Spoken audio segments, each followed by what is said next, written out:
Welcome back. Now, within every document that you are working on are elements that you can use for further customization. For example, you can take the base element and you can duplicate the same page to make a second page as part of the document you're working on. And you'll see that here in the upper right-hand corner. You're going to click that element, and what's going to happen then is you'll see now that you have page 2. If you scroll up, you're going to see the same page. Now at page 1, each of those pages will have its own title, and you can title each of those pages. If you decide that you don't want one of the pages, you can go to this area and you can delete the page, and you'll then have one page left. What you can also do is you can add in a base page. If you click this area, you're going to notice that the basis for the page will then be added.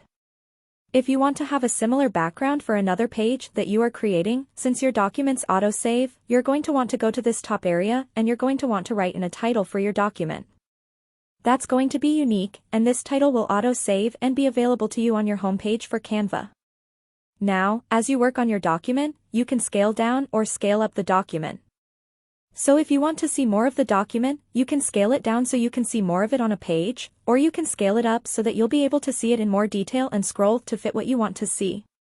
In some cases, you may want to write in notes about what you're thinking about, or if you're working with another individual, you may want to write notes for the people that you are collaborating with, and you can click this area and you can see that you can write in notes. You'll see those notes on the left side menu. We can click this area to make the notes a hidden part of the document. Okay. So with that, thanks, and I will see you in another video.